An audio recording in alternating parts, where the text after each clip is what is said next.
Ankita Sharma, Bharat 360 degree news में आपका स्वागत है। 26 अक्टूबर के इस बुलेटिन में आज के मुख्य समाचार। कतर की एक अदालत ने भारत के 8 पूर्व नौसैनिकों को मौत की सजा सुनाई है।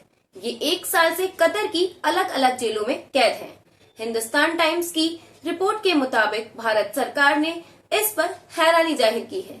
उन्हें छुड़ाने के लिए कानूनी रास्ते खोजे जा रहे हैं। विदेश मंत्रालय ने बयान जारी कर कहा है कि हम जजमेंट की डिटेलिंग का इंतजार कर रहे हैं। कतर सरकार ने 8 भारतीयों पर लगे आरोपों को सार्वजनिक नहीं किया है। कतर में जिन 8 पूर्व नौसेना अफसरों को मौत की सजा दी गई है, उनके नाम है captain Navtej Singh Gill, captain Saurabh Vashisht, captain Birendra Kumar Verma, commander Purnendu Tiwari, commander Sugunakar Pakala, commander Sanjeev Gupta, commander Amit Nagpal और sailor Ragesh.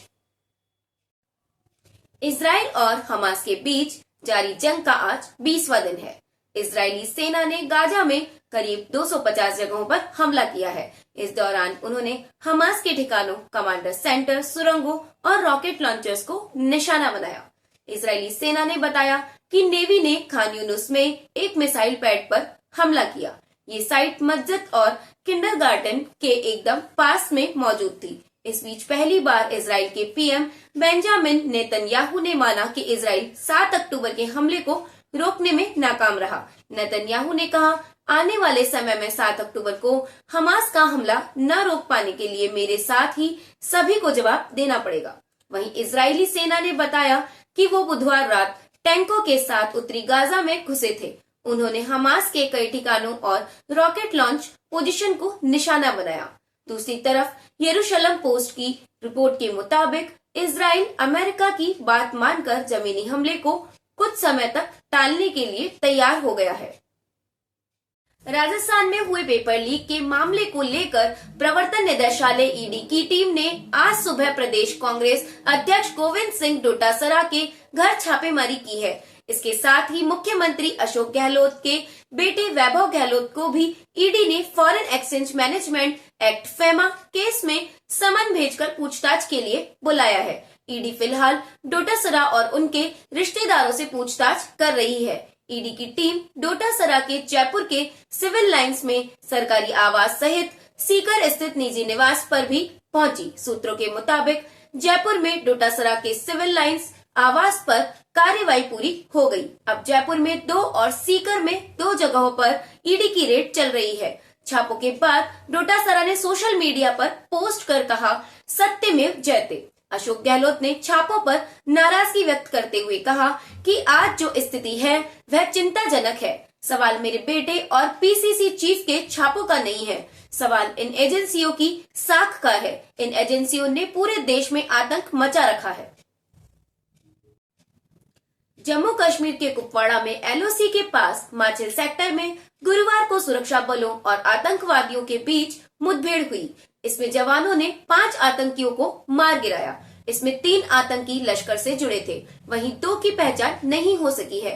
News agency PTI के मुताबिक एडीजीपी कश्मीर ने बताया कि आतंकी माचिल सेक्टर में भारत की सीमा में घुसपैठ करने की कोशिश कर रहे थे, लेकिन सुरक्षा बलों ने इनके मंसूबों को नाकाम कर दिया। बीते 5 दिनों में कश्मीर में घुसपैठ की यह दूसरी घटना है जिसे सुरक्षा बलों ने नाकाम कर दिया। इससे पहले 22 अक्टूबर को जवानों ने बारामूला के उरी सेक्टर में 2 आतंकियों को मार गिराया था। दोनों आतंकी एक बड़े ग्रुप का हिस्सा थे जो लगातार बारिश और खराब विजिबिलिटी का सहारा लेकर एलओसी पार करने की कोशिश कर रहे थे। प्रधानमंत्री नरेंद्र मोदी ने गुरुवार को शिरडी के साईं बाबा समाधि मंदिर में दर्शन किए। इसके बाद उन्होंने 7,500 करोड़ रुपए की कई विकास परियोजनाओं का उद्घाटन और शिलान्यास किया।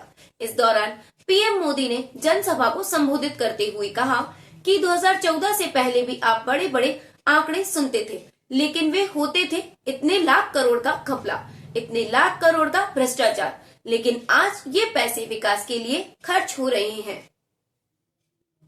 अशोक गहलोत ने केंद्रीय जल शक्ति मंत्री गजेंद्र शेखावत पर बड़ा आरोप लगाते हुए कहा कि शेखावत के खिलाफ इथियोपिया में इन्वेस्टमेंट की शिकायत हुई। एसओजी बार बार ईडी से कार्रवाई के लिए रिक्वेस्ट कर रही है, लेकिन कोई कार्रवाई नहीं की। बिना ऊपर के दबाव के ईडी नहीं आ सकती। संजीवनी वाले केस में हमने कितनी बार ईडी में रिक्वेस्ट की, लेकिन अब तक जांच नहीं की। इथियोपिया सहित कई देशों में गजेंद्र शेखावत की प्रॉपर्टी है। हमने रिक्वेस्ट की ईडी को, लेकिन कोई परवाह नहीं की। सीएम अशोक गहलोत ने कहा, सीबीआई, ईडी, इनकम टैक्स जैसी देश की प्रीमियम एजेंसियों की साख नहीं रहेगी तो क्या बचेगा। इन एजेंसियों की क्रेडिबिलिटी होती थी, आज उल्टा हो रहा है। आज जो स्थिति है वह चिंताजनक स्थिति है। सवाल मेरे बेटे और पीसीसी चीफ के ठिकानों पर छापों का नहीं है, सवाल इन एजेंसियों की साख का है। इन एजेंसियों ने पूरे देश में आतंक मचा रखा है। छत्तीसगढ़ में तो ईडी के अफसरों ने पिछले 6-7 महीने से वहीं पर किराए पर मकान ले लिए हैं, वहीं पर सेटल हो गए हैं, क्योंकि रोज कार्रवाई करनी पड़ रही है। अयोध्या में बन रहे मंदिर में रामलला की प्राण प्रतिष्ठा 22 जनवरी 2024 को होगी। श्री राम जन्मभूमि तीर्थ क्षेत्र ट्रस्ट ने बुधवार को पीएम नरेंद्र मोदी को निमंत्रण दिया, जिसे उन्होंने स्वीकार किया। इसके बाद से ही कार्यक्रम को लेकर सियासत शुरू हो गई है। कांग्रेस का कहना है कि निमंत्रण सबको दिया जाना चाहिए। क्या ईश्वर अब एक पार्टी तक ही सीमित है? इधर शिवसेना उद्धव गुट के नेता संजय राउत का कहना है कि प्रधानमंत्री को न्योता देने की जरूरत नहीं थी, वे खुद ही वहां जाते, क्योंकि ये सब चुनाव की तैयारी के हिसाब से किया जा रहा है।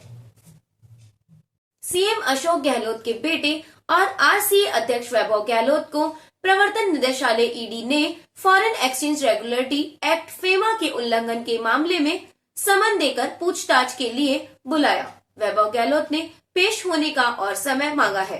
उन्होंने कहा, आज से 12 से 13 साल पहले भी यही आरोप लगाए गए थे, उनका उसी समय जवाब दे दिया गया था। अब 12-13 साल बाद फिर उन्हीं बातों को लेकर नोटिस आया है। प्रदेश की जनता समझती है कि चुनाव से पहले यह मामला क्यों लाया गया है। वैभव गहलोत गुरुवार को फतेहपुर सीकर में एक कार्यक्रम के दौरान बोल रहे थे। आरसीए अध्यक्ष ने कहा, जनता इन सब चीजों को समझ रही है। क्यों चुनाव आचार संहिता लगने के बाद ही इन्हें इतने साल पुराना मामला याद आया है। हम डरने वाले नहीं हैं और भागने वाले नहीं हैं, हर सवाल का जवाब देंगे। आज जब मैं जयपुर से रवाना हो रहा था तो मालूम पड़ा कि प्रदेशाध्यक्ष गोविंद सिंह डोटासरा के निवास पर ईडी ने छापे मारे हैं। कांग्रेस की सरकार को टारगेट किया जा रहा है। इसी कड़ी में प्रदेश अध्यक्ष पर छापे डाले गए हैं। इसी के साथ आज के समाचार समाप्त हुए। नमस्कार।